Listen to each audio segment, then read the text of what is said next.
Hi there, Declan O'Toole, Select Real Estate. Today, Patrick and myself speak with John Pugh of Pugh Management.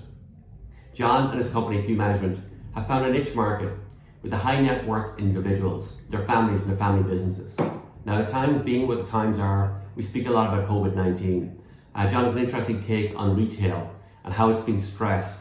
He talks about the future of office and retail product in regards to where it's going, where it's trending, etc. And he talks about planning boards and details, how they're reacting, are they flexible, are they inflexible, and how are they, the planning boards, working with people in planning for the new normal. Watch the video, I think you'll enjoy it.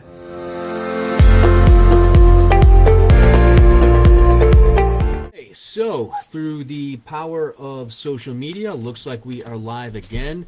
Patrick Quayle here, your friend in the mortgage business and host of the Wicked Awesome Report, joined by my co-host Declan O'Toole from Select Real Estate. Thank you very much for joining me this morning, Declan. Thanks, Patrick. We broadcast every Tuesday and Thursday at 10 a.m., so give us a comment, give us a like, share, head over to the Wicked Awesome Report Facebook page. And we have a special guest with us this morning. Good morning, John. We have John Pugh from Pugh Management. How are you? Good morning, Patrick. Good morning, Declan. I'm great. Nice to be here. Well, thank you for joining us. It is an interesting environment that we're currently in. I keep using the term, it's business as unusual. Okay, So, John, we're going to dig in a little bit into what you're doing and how you see things changing and developing with real estate development in the pandemic environment.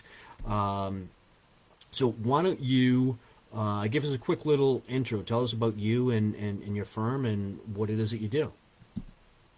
Sure, absolutely. So, Pugh Management is a business that partners with family offices and ultra high net worth individuals to develop real estate strategies and then implement those strategies to develop real property. So we work with groups that have an interest either in expanding their existing operation through partnering with us as a third party or through working with us directly as a co-general partner on deals. So That's really what we do. We also find projects as well for families that are interested in developing a particular strategy. Okay, so you're talking about buildings and structures that already exist, or you're looking at raw land and develop it from the ground up, or both? Well, it's both. We do, primarily at my background, I'm a registered architect. I've worked in construction, so a lot of what we do is ground up development. So utilizing some of those skills. So there is some interest in redeveloping existing properties. It's just really a matter of what my partner is interested in doing and what type of land or property they own prior to getting together to have that conversation. Cool. Yep. And geographically, John, where are you located specifically at Boston, at New England? What's your... Sure, that's a good question. I'm in Boston. Do also have an interest in New York and the Tampa, Florida area. Spent a lot of time in both cities. But primarily right now, our projects are in the greater Boston area. So we have a couple of projects going on in the suburbs today, and we're looking to expand. yeah, well, I'm just going to throw a shot in the dark here. I would tend to think that raw land development in the Metro Boston area is pretty tough to come by. So it's got to be some redevelopments and tear downs, and then build from ground up after a teardown. Is that more typical of what you're doing? Yeah, that's a great point, Patrick. There is very little raw land. You have to go fairly far out into the suburbs to find raw land to develop. So a lot of what we do is referred to as infill development. So we're finding existing properties that are either distressed, neglected, or underused, and then redeveloping those properties. Okay. So one example would be a project we're working on right now in Holbrook, Mass, which is an existing bowling alley. It was previously also a driving range. So we're looking to redevelop that. We have approvals for 220 apartments and about more than 60,000 square feet of retail and commercial space. So that's just one example. Yeah, well, that's great. So that leads me to my next question: the type of redevelopment. So it sounds like the project you just mentioned is more of a mixed use, so I assume sort of, retail on the ground floor and apartments above. Is that a typical type of project for you? Yeah, fairly typical. I mean, we definitely have experience across different asset types, but really it's been a focus on multifamily and mixed use Okay. in a lot of different locations. Multifamily hasn't been so popular the last few years. There's an interest, some partners I'm working with to expand into some industrial development as well. So have been looking at some of those properties. But the experience kind of runs the gamut. And at this point, the two projects under construction and in early phases, they're all multifamily mixed-use assets today. Okay. Go ahead, Declan. Size job. I imagine you're not so behind that with the individuals. You're doing a lot of development. Clearly, it doesn't look like you're flipping 2 or 3 families. Do you have a range, or what's your, the minimum size of a project, or a maximum? Yeah, I'd say minimum size of our projects are around $20 million, 20 million plus. So we're the project in Lincoln is a bit more than $20 million, about $22 million. That's a 60-unit deal. It's a multifamily 60-unit deal that we're working on. We're actually having a grand opening today, so very exciting news there. So that's been a great public-private partnership with the town of Lincoln. What's the name of that one, John? Just so we can get the word out there. Sure, it's named Oriole Landing, and so Oriole Landing, it's a public-private partnership with the town of Lincoln. The Affordable Housing Trust Fund there also provides some of the equity, which was fantastic. Actually, grant, which was fantastic. So we've worked with Civico Development on that, and it's 25% affordable. So it helps with the management of some of the affordable housing resources there in town. We're excited to get going. So we've actually already got a few people moved in, and we're finishing up now. So Awesome. very excited. Fantastic. And how does that relationship typically work, John? So do you have clients that come to you and say, we have money to invest, we don't want to put it in the stock market, or we just want to diversify in real estate, help us find a project? Or is it typically people that come to you that have an area of land or distressed property that they don't know how to redevelop it? Well, it's a great question, Patrick. It's really a little bit of both. There are groups that have existing property that we work with that we've partnered with to develop. For example, the project I mentioned, Holbrook, family there owns an 80-acre parcel.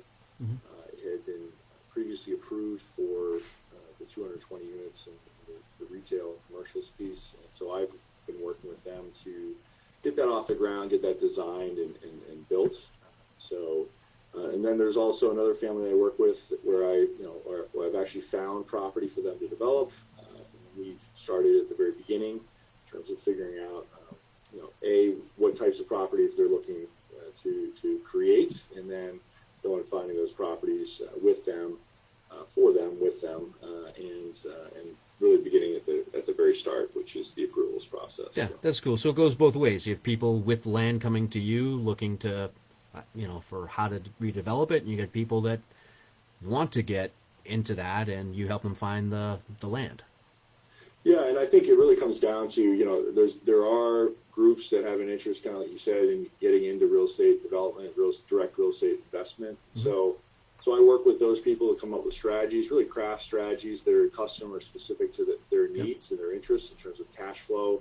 There's all types of investors, right? There's groups that are looking for a high return on their investment, and then there's others that are looking for a high annual cash on cash return. And so those really vary by individual circumstances. And so that's something that we do. We spend some time, at the previous background in management consulting, and so really learning and using some of that experience to sit down and work with groups to figure out what it is that they really want to focus on.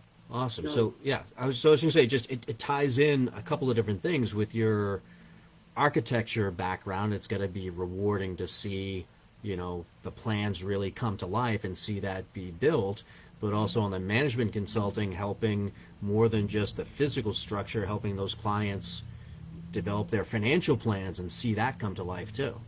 So you got a twofer going for you right there. It's an interesting point. I think there is I really love. I love seeing a building, the physical thing get created, and then really provide quality environments for people to live and work in, right, and play in. I think that's really satisfying. But then also working with groups to figure out kind of the financial strategy. Many times, I'm partnering with financial advisors or wealth managers that are advising family offices that may or may not have a real estate background, and then I can work with those groups to figure out what types of assets they might want to invest in, which can provide some of which kind of really plugs into their existing financial plans. Sure. So John, you mentioned a couple of times you're working with a couple of families. You mentioned family offices. Is that sort of a niche that you have that you feel you're good with? Is working with, I suppose, high net worth families, or like the individuals? Yeah, that's a great point, Declan. It really is a niche because when you look at it, there's a lot of developers. Most developers are solely focused on kind of developing their own properties and creating their own development company, if you will. And so we are developers, and what we do is development, but a lot of it is focused around what are the needs of the family, not necessarily our needs. It's more providing that value for families that are interested in investing. And so if you look at a lot of the development shops, they themselves are family owned, typically family wealth that is behind many of those investment development shops. But there's plenty of families out there that have that interest, but they don't necessarily have an interest in hiring a development staff. So that's really where I fit into the process and to provide a lot of value. Awesome. So how'd you fall into this line of work? That's a great question. So I worked in finance for 5 years prior, down on Wall Street prior to going to MIT for my architecture degree. Did a master's of architecture at MIT, and really. Hold on a minute. Yep. A master's in architecture from MIT. Now that's something you just kind of glossed over. That's not a little achievement. That you just kind of glossed over that in general conversation. That sounds like a big deal. A lot of work. Yeah. I enjoyed it. A lot of work, and it's interesting. I had a great conversation with a guy yesterday. He and I were talking. He and I were programming at the same time. He's involved. It's something that I've always been really interested in, and I've actually had a hand in is the prop tech space, which is real estate technology. So we're using some of this type of technology as prop tech on some of our projects today. Whether it be there's a group called Co-Urbanize that helps with communications, managing the online conversation about development projects during the approvals process. That's been really helpful. And anywhere from them to groups that are helping monitor performance of building systems in real time.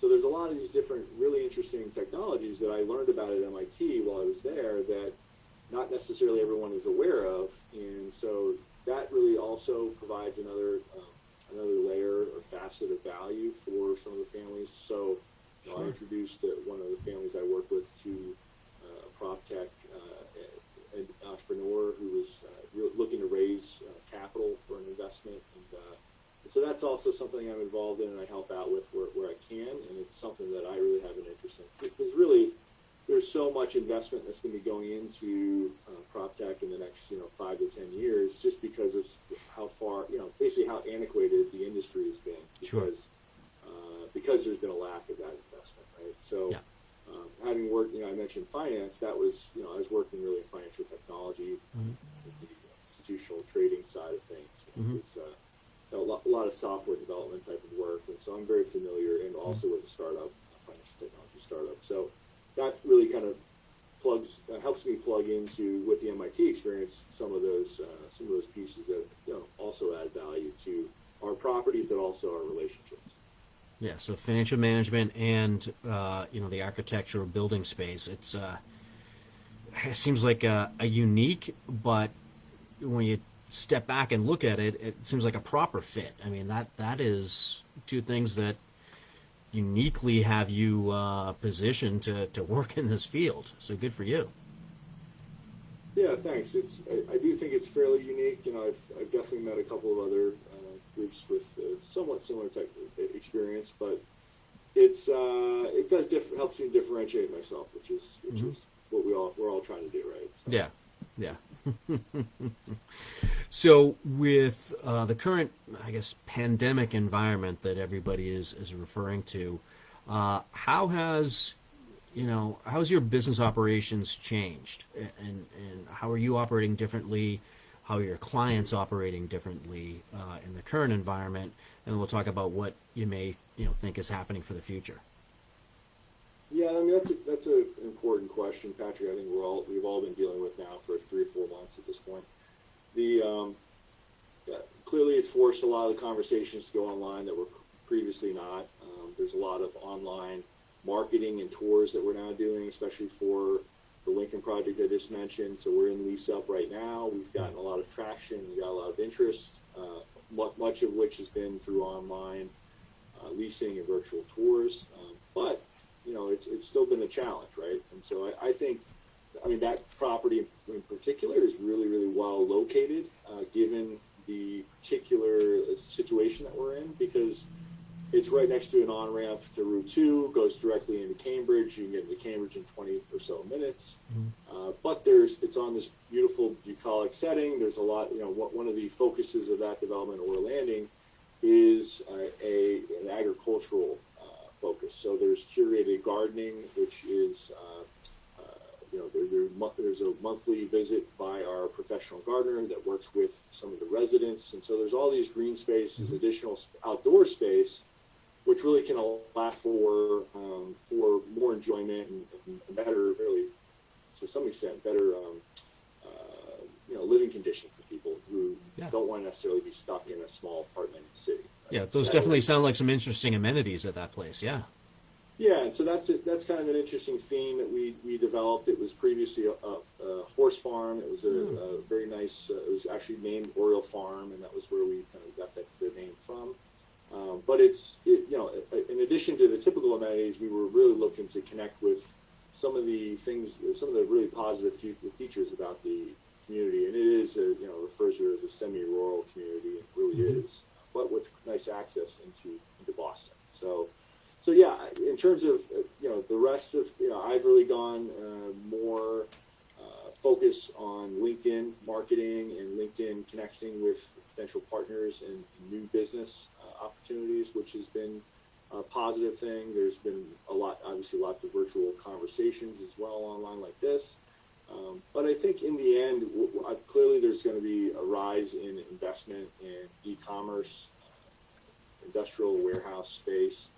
That's been taking place and it's continuing to take place. There was a JLL report out recently saying that there's going to be projected to be 1 billion plus square feet of space demand in the industrial area just because of e-commerce, which is not surprising given the fact that Walmart is looking to expand and compete with Amazon Prime. Yep.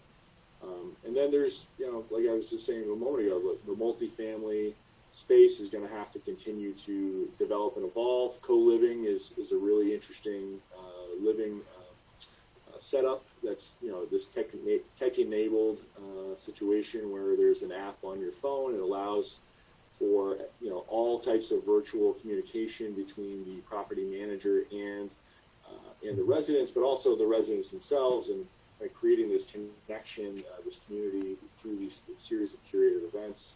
So there's a lot of things there that I think are going to be valuable in the future as well. That's been interrupted a little bit because a lot of those are being created or have been created in urban spaces. Sure. So I'm curious to see what happens with that, but that was really a trend that was pushed by because of how high rents have been, right? And you want to be in a great urban location.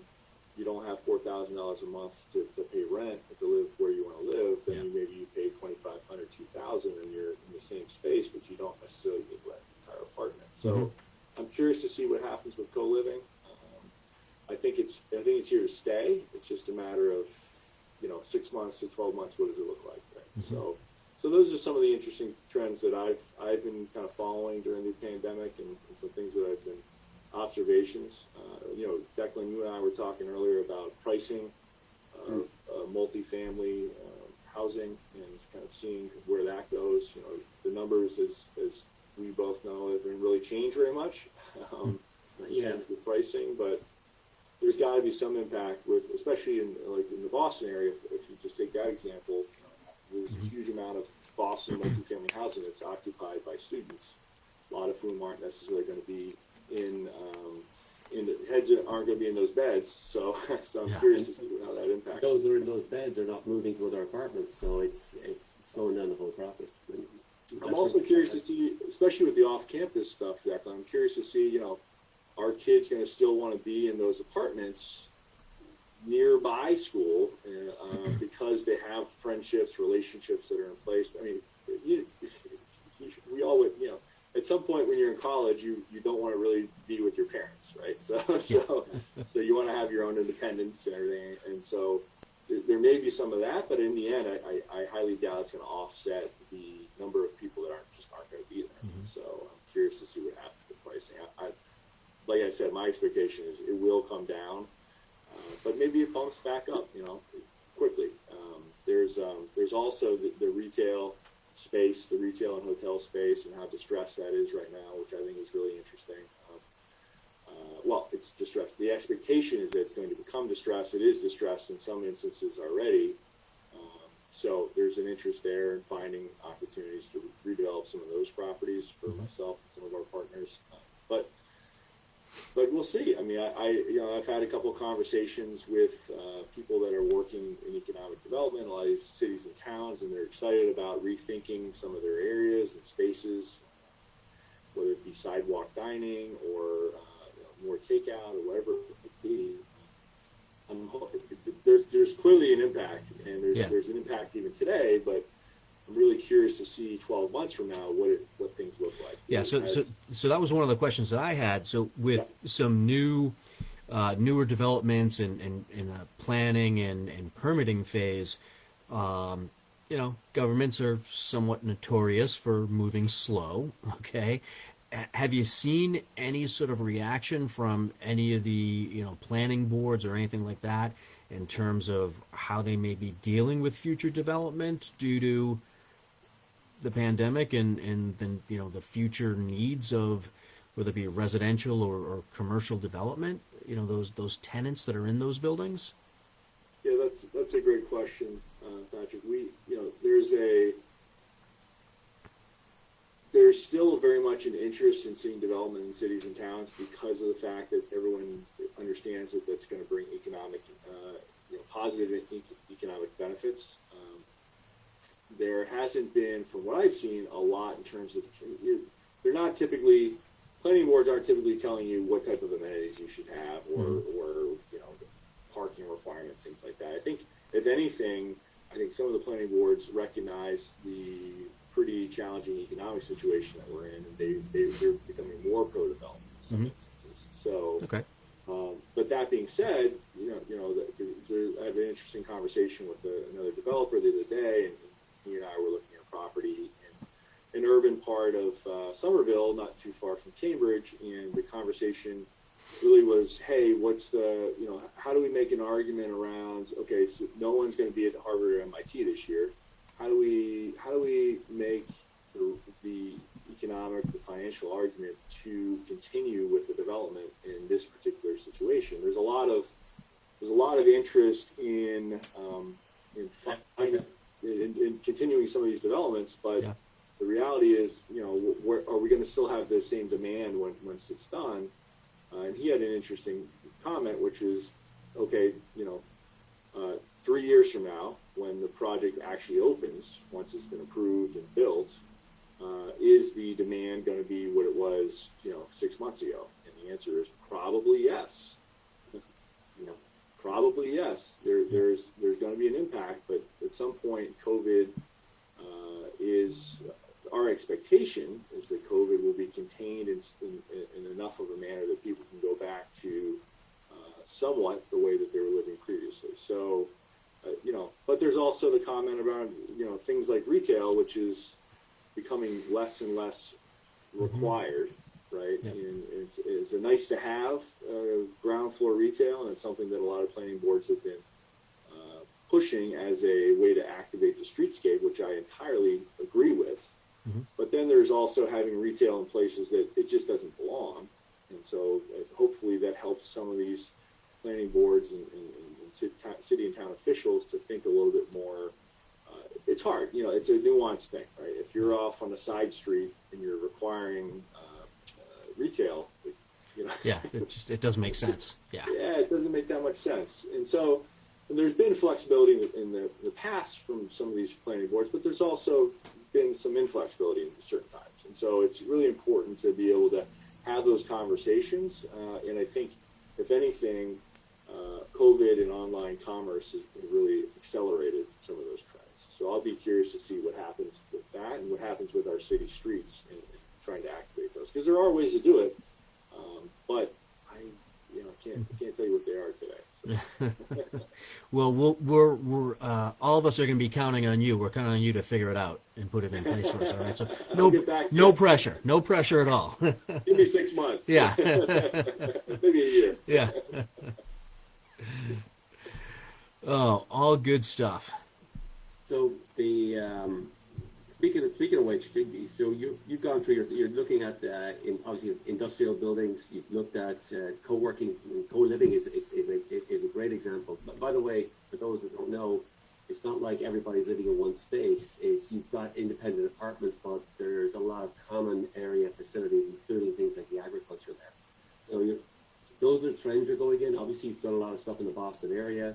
You mentioned something about you obviously gone out to Hopkinton, you've gone out to Lincoln, and you're looking at New York and possibly Florida.